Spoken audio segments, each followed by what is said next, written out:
Decreto 0472 del 17 de marzo del 2015, por medio del cual se reglamentan las multas por infracción a las normas de riesgos laborales. ¿Cuál es el objetivo de este decreto? Primero, establecer criterios para las multas. Segundo, dar garantía al derecho fundamental del debido proceso. Tercero, establecer normas para la clausura o lugar de trabajo, cierre definitivo de la empresa, paralización inmediata de trabajo o tareas. Campo de aplicación. Se aplica a las actuaciones administrativas del primero, señor inspector de trabajo. Segundo, direcciones territoriales. Tercero, oficinas especiales del ministerio como las unidades investigativas y las direcciones de riesgos laborales. Criterios de graduación de las multas. Tenemos como primero la reincidencia de la infracción. Aquellas empresas que la ARL o el mismo Ministerio de Trabajo le ha hecho unas recomendaciones, pero la empresa hace caso omiso y reincide en la infracción. Esto sería un agravante para imponerle la multa. Segundo, la negativa o la obstrucción a la investigación del ministerio. Entonces, empresas que se niegan, sacan de pronto certificaciones médicas que no lo puede atender el empresario al ministerio. Esto sería un agravante para que le impongan una multa.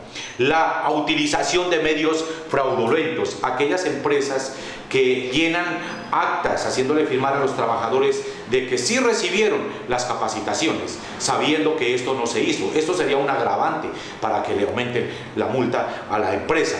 La utilización, el grado de prudencia y de diligencia con que se haya atendido los deberes y aplicado las normas legales. Empresas que cumplen con la norma pero en una forma parcial. Hacen una capacitación en un mes, a los 2 o 3 meses hacen otra y así sucesivamente. Y obviamente no cumplen con la norma a su cabalidad. Esto aumentaría y sería un agravante para aumentar la sanción. El reconocimiento de aceptación de la infracción antes del decreto de pruebas. Es muy importante aquí cuando los empresarios reconocen su culpa de que violaron el decreto, de que no cumplieron con la salud ocupacional, con las capacitaciones, etc. Esto sería un atenuante para que el ministerio le baje la sanción. Daño o peligro generado a los intereses jurídicos tutelados. Cuando estamos hablando de tutelas, estamos hablando de los derechos fundamentales de los trabajadores. La ausencia o deficiencia de las actividades de promoción y prevención. Definitivamente hay empresas que no hacen nada sobre la salud ocupacional. Les parece una pérdida de tiempo, sabiendo que esto les puede aumentar la autoestima de los trabajadores, aumentar la productividad y obviamente que va a evitar enfermedades profesionales y también la muerte de los trabajadores. Entonces, a estas empresas que no cumplen con estas normas, esto va a ser un agravante para que le impongan la multa. El beneficio económico para sí o a favor de terceros. Hay empresas, aunque ustedes no lo crean, que están cobrando, por ejemplo, los exámenes de ingreso. Esto está totalmente prohibido. Y si un trabajador se queja por este motivo, esto va a ser un agravante para que le cierren la empresa o para que le impongan una multa muy alta a esta empresa. La proporcionalidad y la razonabilidad conforme al número de trabajadores y el valor de los activos. Vamos a ver más adelante una tabla, cómo este decreto con esa tabla, dependiendo de los trabajadores que tenga la empresa, le van a imponer la multa. El incumplimiento de los correctivos y recomendaciones de las actividades y promoción y prevención por parte de la ARL o el Ministerio de Trabajo. Cuando se han hecho las recomendaciones por estas entidades y resulta que la empresa tampoco hace caso a estas recomendaciones, va a ser un agravante para que le cierre la empresa. Y por último tenemos la muerte del trabajador, que sería una de las más graves. Si se logra comprobar en la investigación que los riesgos o uno de esos riesgos fue el que causó la muerte al trabajador y que además la empresa no tiene actividades de salud ocupacional, va a ser de inmediata cerrada la empresa. previos, obviamente, previos descargos y previas investigaciones. Aquí vemos el criterio de proporcionalidad y la razonabilidad para la cuantía de las sanciones a las empresas. Esta tabla que saca el decreto la podemos ver en la cual nos ilustra el tamaño de la empresa, el número de trabajadores y los activos en salarios mínimos mensuales. Entonces aquí en esta tabla podemos ver que nos dice la microempresa, la pequeña empresa, mediana empresa y la gran empresa. Y aquí en la segunda vemos el número de trabajadores. Dependiendo, haciendo diríamos una fusión entre estos dos, vamos a saber cuál es la multa que le corresponde a la empresa. Es una multa pecuniaria, pero también debemos recordar que no solamente hay multas pecuniarias, sino que también hay cierre de las empresas. Cuando ya se ha descubierto o en la investigación arroja, diríamos, que si la empresa cometió o violó las normas laborales, entonces para corregir el ministerio a esta empresa le va a dar un plan de mejoramientos. Ese plan de mejoramientos ordenará los correctivos concretos de la empresa.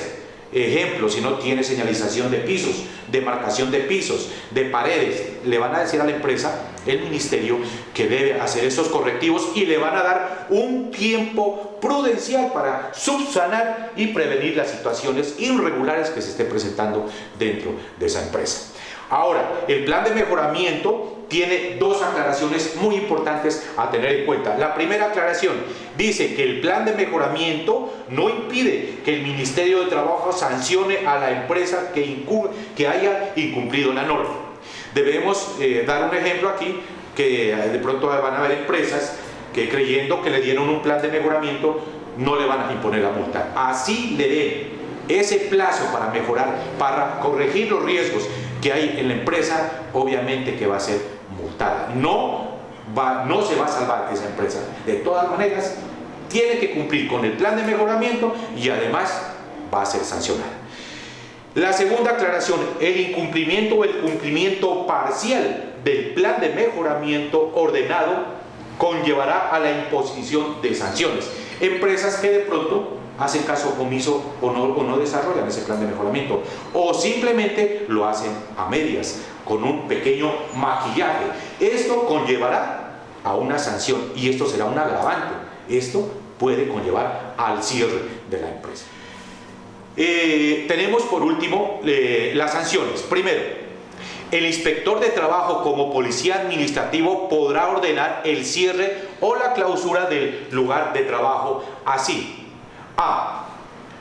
De 3 días a 10 días hábiles. Aquí no están hablando que no se van a contar en el cierre de las empresas, no se van a contar los sábados o los domingos y los festivos.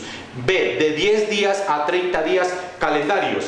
En este cierre de la empresa sí se va a contar los domingos y los festivos. Segundo, los directores territoriales podrán suspender actividades o cerrar definitivamente la empresa así. Artículo 13 de la Ley 1562 del 2012.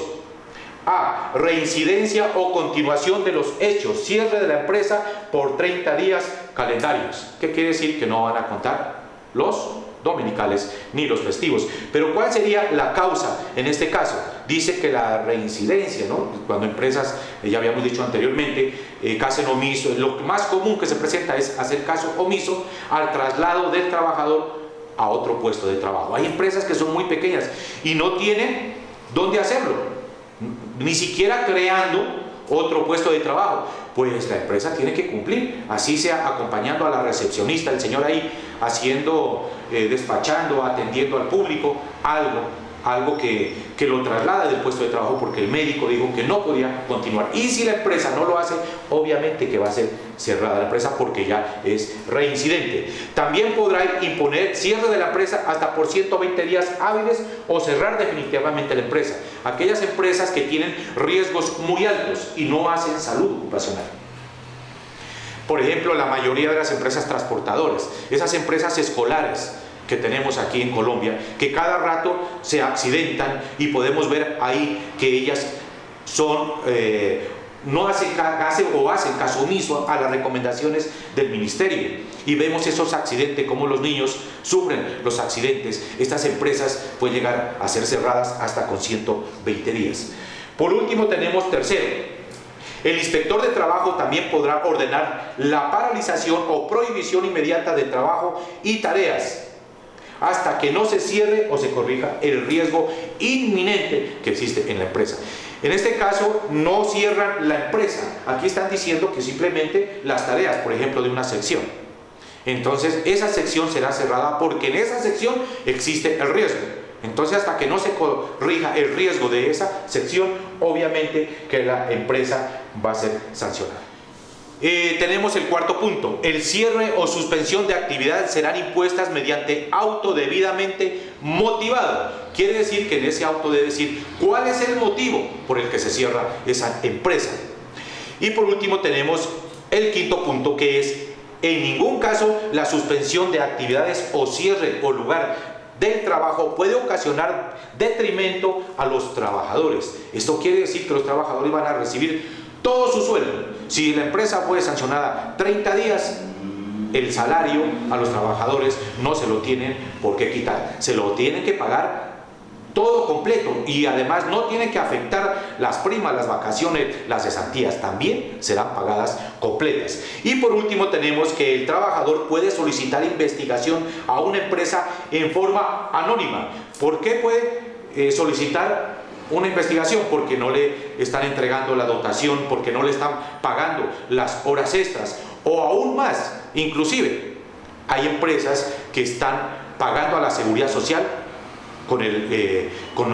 no con el salario que en realidad devenga. Un ejemplo, hay profesionales o técnicos o trabajadores que ganan 2, 3 millones y los afilian con el salario mínimo. Esto afecta al trabajador, y no solamente está afectando en la parte de riesgos laborales, porque estaría afectando, dándole estrés al trabajador, que eso es un riesgo, un alto riesgo de estrés. Además es acoso laboral, y esto lo dice la ley 1443 del 31 de julio del 2014.